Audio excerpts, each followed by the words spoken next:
আসসালামু আলাইকুম। ফাহিম একাডেমির আজকের এই ছোট্ট ক্লিপসে তোমাদের প্রত্যেককে জানাচ্ছি স্বাগতম। আজকে খুব মজার এবং অ্যাডমিশন টেস্টের জন্য খুব গুরুত্বপূর্ণ একটি নিয়ম নিয়ে কথা বলবো, যেটি প্রায়ই আমাদের বিভিন্ন প্রশ্নে, বিভিন্ন প্রতিযোগিতামূলক প্রশ্নে, তাছাড়া হচ্ছে আমাদের রাইট ফর্ম অফ ভার্বস এর নিয়মের ক্ষেত্রে প্রায়ই এটি আসে।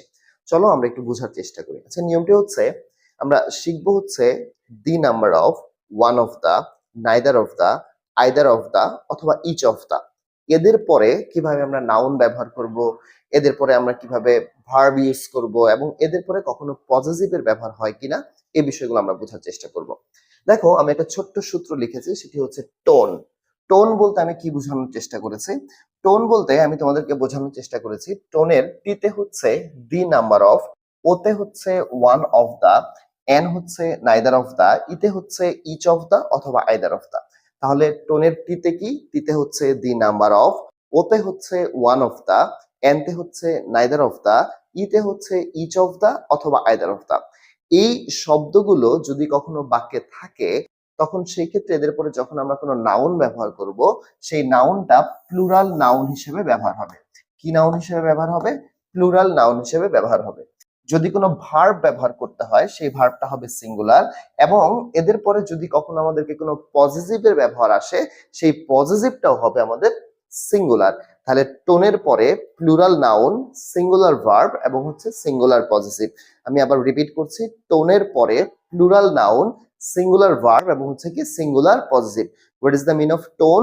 Tone means the number of, one of the, neither of the, each of the এবং either of the. I hope that তোমাদের এটা ক্লিয়ার হয়ে গেছে। তাহলে টিতে কি? টিতে হচ্ছে দি নাম্বার অফ, ওতে হচ্ছে ওয়ান অফ দা, এনতে হচ্ছে নাইদার অফ দা, ইতে হচ্ছে ইচ অফ দা অথবা কি আইদার অফ দা। চলো আমরা একটু এক্সাম্পলের মাধ্যমে বিষয়টা বোঝার চেষ্টা করি যে পরীক্ষার হলে কিভাবে থাকে। এই টোনের নিয়ম থেকে অ্যাডমিশন টেস্টে আমার বিভিন্ন রকম ভাবে প্রশ্ন থাকতে পারে। যেমন একটি প্রশ্ন আসে pinpointing error. Pinpointing এররটা কি? পিন পয়েন্টিং এররটা হচ্ছে আমাদের পরীক্ষার হলে এই ধরনের একটা প্রশ্ন থাকবে। ধরো একটা লাইন দেওয়া থাকবে, লাইনের কিছু শব্দের নিচে আন্ডারলাইন করা থাকবে, নিচে লেখা থাকবে এ, বি, সি অথবা ডি, এরকম মার্কিং করা থাকবে। এই যে আন্ডারলাইন করা দিল, এখানে নরমালি আমরা কি করি? একটা বাক্য থেকে একটা একটা একটা যখন আমাদের কোনো অপশন থাকে, যে একটা বাক্য দেয়া আছে, নিচে চারটা অপশন দেয়া আছে, তখন আমরা কি করি? সঠিক উত্তরটা খুঁজে বের করি না, কোন জায়গায় সঠিক আছে। কিন্তু পিন পয়েন্টিং এররের ক্ষেত্রে কোন অপশনটাতে ভুল দেয়া আছে সেটাকে খুঁজে বের করতে হয়। That is called pinpointing errors. যেমন আমরা যদি এখানে এইটাকে টোনের নিয়মে ইউজ করি, যেমন দেখো টোনের নিয়মে কেন ইউজ করব? কারণ এখানে আমাদের একটা ওয়ান অফ দা আছে। যেহেতু ওয়ান অফ দা আছে, আমরা নিয়ম শিখছি যে ওয়ান অফ দার পরে যে নাউনটা হবে সেই নাউনটা হবে প্লুরাল। দেখো এটার পরে একটা নাউন ব্যবহার হয়েছে, সেই নাউনটা কি? স্টুডেন্টস। তাহলে এটা একটা প্লুরাল নাউন হিসেবে ব্যবহার হয়েছে, তার মানে এখানে আমাদের কোনো ভুল নাই। এরপরে একটা ভার্ব ব্যবহার হয়েছে, ভার্বটা হচ্ছে কি? গেট। আচ্ছা, এটাতে ভুল আছে কিনা আমরা পরে দেখবো। মার্কস ইন, এরপরে হচ্ছে হিজ। সি তো আমাদের কোনো ভুল নাই, এটা নরমালি একটা বাক্য দেয়া আছে, একটা শব্দ। এরপর হচ্ছে হিজ। হিজ হচ্ছে আমাদের একটা পজিটিভ। টোনের নিয়ম অনুযায়ী আমরা বলছি সিঙ্গুলার পজিটিভ। আমরা জানি হি, সি এগুলো হচ্ছে সিঙ্গুলার, তাহলে হিজ হচ্ছে এখানে সিঙ্গুলার পজিটিভ, এটা ব্যবহার করে ঠিক আছে। তাহলে আমরা যদি একটু বি নাম্বার অপশনটার দিকে তাকাই, বি নাম্বার অপশনে দেখা আছে যে at least one of the students, এখানে স্টুডেন্টস এর এটা হচ্ছে প্লুরাল নাউন, কিন্তু ভার্বটাও এখানে প্লুরাল ব্যবহার করা আছে। কিন্তু আমরা জানি যে ওয়ান অফ দার পরে আমরা প্লুরাল নাউন ব্যবহার করতে পারবো, কিন্তু যে ভার্বটা ব্যবহার করব সেই ভার্বটা হবে সিঙ্গুলার। তাহলে অবশ্যই গেট হবে না, কারণ আমরা জানি আমাদের ভার্বটা যখন সিঙ্গুলার হয় তখন ভার্বের সাথে এস বা ইএস যুক্ত করতে হয়। তাহলে আমরা এখানে যদি ইএস যুক্ত করি বা এস যুক্ত করি, তাহলে উত্তর আসে কি? গেটস। তার মানে আমাদের ভুল দেয়া আছে হচ্ছে এই জায়গাটা, তাহলে সঠিক উত্তর হবে আমাদের বি। তার মানে পিন পয়েন্টিং এরর মানে আমরা বুঝলাম যে একটা অপশন থাকবে, চারটা অপশন থাকবে একটা লাইনের মাঝখানে, সেখান থেকে কোন অপশনটাতে ভুল দেয়া আছে সেই ভুল অপশনটাকে খুঁজে বের করার নামই হচ্ছে কি? Pinpointing errors. Okay, normally আমরা সঠিক উত্তর খুঁজে বের করি বা কোনটা সঠিক সেটাকে খুঁজে বের করি, বাট পিন পয়েন্টিং এররের ক্ষেত্রে বিষয়টা সম্পূর্ণভাবে বিপরীত। এখানে যে জায়গায় ভুল থাকে সেই জায়গাটা আমাদেরকে খুঁজে বের করতে হয়, এটাকে আমরা বলি হচ্ছে পিন পয়েন্টিং এররস। ওকে, চলো আমরা একটু পরবর্তীতে এই নিয়মটা থেকে, দ্যাট ইজ টোন। টোনের টিতে কি বলেছি? দি নাম্বার অফ, ওতে বলেছি ওয়ান অফ দা, এনতে বলেছি নাইদার অফ দা, ইতে বলেছি ইচ অফ দা অথবা আইদার অফ দা। এখান থেকে আমাদের আর কি নিয়ম আসতে পারে বা আর কি ধরনের শব্দ বাক্য আসতে পারে? আমাদের প্রিভিয়াস ইয়ারের কোশ্চেনে এই ধরনের প্রশ্ন থেকে বা টোন থেকে কারেকশন এসেছে। What is correction? কারেকশন হচ্ছে হুইচ ওয়ান ইজ কারেক্ট, তোমাকে 4টা বাক্য দেয়া থাকবে, 4টা বাক্যের মাঝখানে কোন বাক্যটা সঠিক তোমাকে খুঁজে বের করতে হবে। তাহলে আমরা একটু খুঁজি। দেখো এখানে নাইদার অফ দোজ বা নাইদার অফ দা দেয়া আছে, নাইদার অফ দোজ এর কথা বলা আছে। তাহলে আমরা জানি যে নাইদার অফ দা অথবা ইচ অফ দা অথবা আইদার অফ দা, এদের পরে যখন আমরা কোনো নাউন ব্যবহার করব সেই নাউনটা প্লুরাল হবে। আমাদের এই বাক্যের মাঝখানে নাউনটা প্লুরাল দেয়া আছে, এটাতেও প্লুরাল দেয়া আছে, এটাতেও প্লুরাল দেয়া আছে, এটাতেও প্লুরাল ইউজ করা আছে। তার মানে নাউনে আমাদের কোনো সমস্যা নাই এই 4টা বাক্যের মাঝখানে।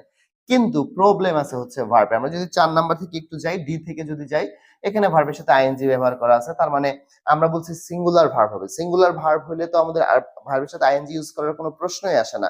তাহলে অবশ্যই এটা আইএনজি হবে না। এরপর হচ্ছে ফিল। ফিল মানে হচ্ছে plural verb. To feel infinitive use করা আছে, এটাও হবে না। এখানে দেয়া আছে ফিলস, দ্যাট ইজ ভার্বের সাথে এস যুক্ত করা আছে। তাহলে আমরা বলতে পারি এটা হচ্ছে আমাদের কি সিঙ্গুলার ভার্ব। তার মানে প্লুরাল নাউন এবং হচ্ছে কি সিঙ্গুলার ভার্ব ব্যবহার করা আছে, দ্যাট ইজ আমরা বলতে পারি যদি এই 4টা বাক্যের মাঝখানে, তাহলে এই নাম্বারটা হচ্ছে আমাদের সঠিক।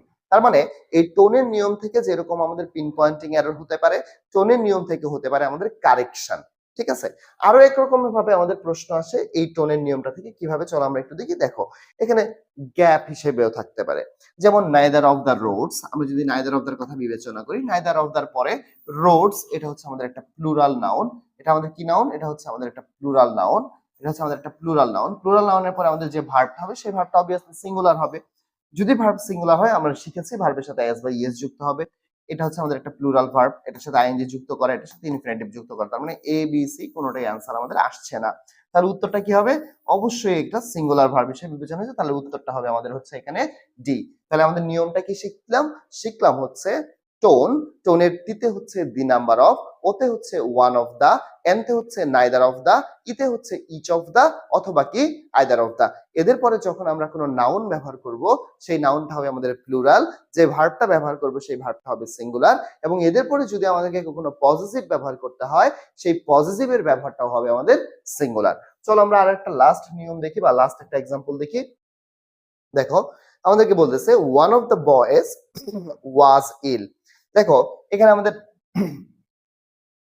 গ্যাপটা দেওয়া হয় নাই, এখানে আমাদের একটা গ্যাপ আছে। আমরা যদি গ্যাপের কথা বলি তাহলে এখানে একটা আমাদের গ্যাপ আছে। হ্যাঁ, এই গ্যাপটার হবে উত্তর হবে কি ওয়াজ।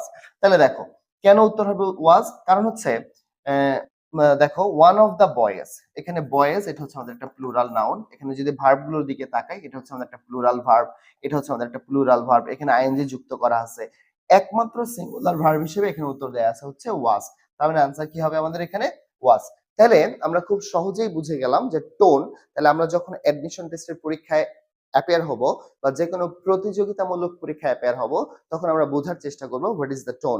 Tone means the number of, one of the, neither of the, each of the এবং হচ্ছে আইদার অফ দা।